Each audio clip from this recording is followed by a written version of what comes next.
Varmefylde er, hvor meget energi der tilføres en vis mængde stof, så det stiger 1 grad. Varmefylde bliver målt i joule divideret med kilo gange grader. Vands varmefylde er f.eks. 4186. Jo højere varmefylden er, des bedre holder det på varmen. Vi vejede et lod til 98 gram. Derefter lagde vi det i kogende vand. Da vi gik ud fra, at loddet var 100 grader, tog vi det op. Vi vejede vand til 148 gram og starttemperaturen til 27,1 grad. Derefter lagde vi loddet i vandet og ventede til, at vand og lod var samme temperatur. Vi målte sluttemperaturen til 30,7 grader.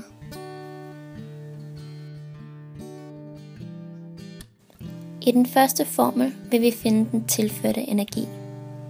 E står for den tilførte energi, den måler vi i joule. M står for massen, som vi måler i kilo.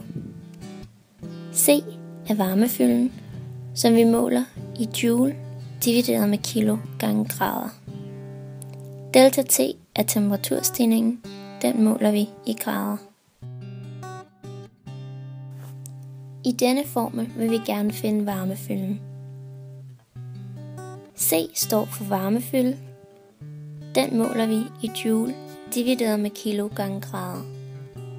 E står for den tilførte energi, som vi måler i joule. M er massen, som vi måler i kilo. Delta T er temperaturstigningen, som vi måler i grader.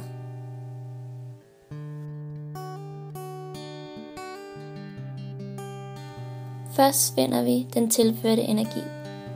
Vi ganger vandets masse med vandets varmefylde. Derefter ganger vi med temperaturændringen efter loddet afgav energi. Det gav 2230,3 joule. Så finder vi loddets varmefylde. Vi dividerer den tilførte energi til vandet med loddets masse. Derefter ganger vi med temperaturændringen fra 100 grader til 30,7 grader. Dette gav 328,419.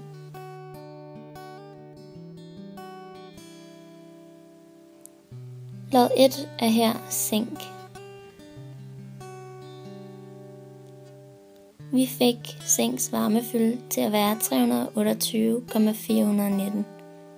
Dette er dog ikke korrekt på grund af fejlkilder. Dem vender jeg tilbage til senere. Zinks rigtige varmefylde er 389.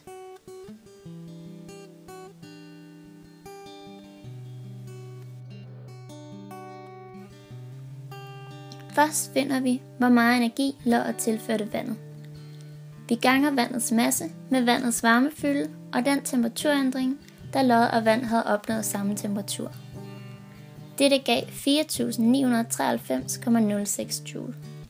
Derefter vil vi finde loddets varmefylde. Vi bruger den tilførte energi til vandet og dividerer med loddets masse. Derefter ganger vi så med temperaturændringen fra 100 til 30,9 grader. Dette gav 368,68.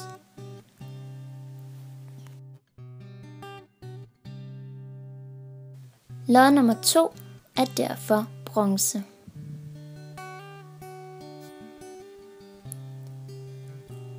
Vores resultat var 368,68.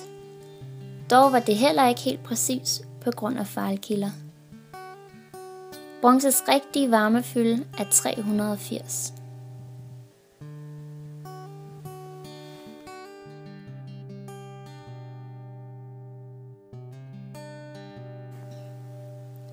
Først finder vi, hvor meget energi loddet tilførte vandet.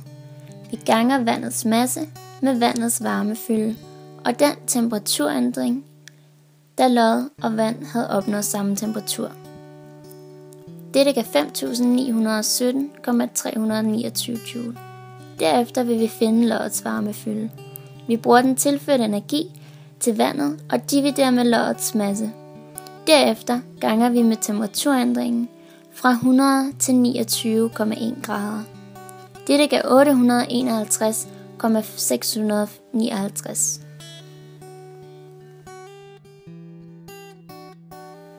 Lod 3 er derfor aluminium.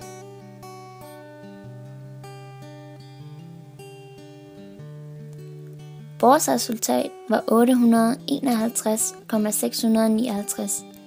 Dette er dog ikke helt rigtigt, igen på grund af fejlkilder, da vi ved, at aluminiums varmefylde er 900.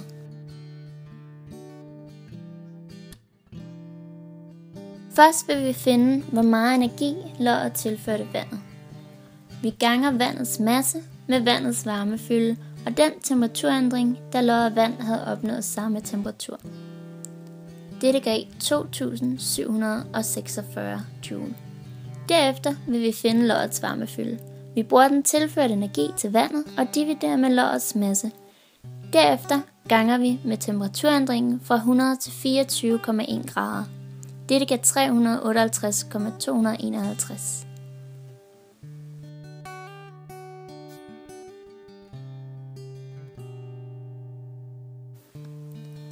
Lod 4 er her kobber.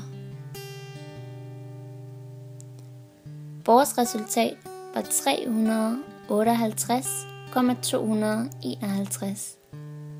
Dette er dog også forkert, da der var fejlkilder. Kobbers rigtige varmefylde er 385.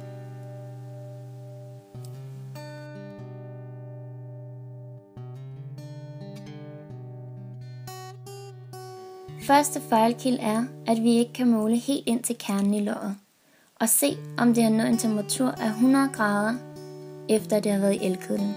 Dette har stor betydning for, om vores resultater er rigtige. Udover det er det også svært at måle temperaturen af vandet, da termometeret også måler luften omkring glasset. Det er også rigtig vigtigt, at vi har alle de rigtige målinger.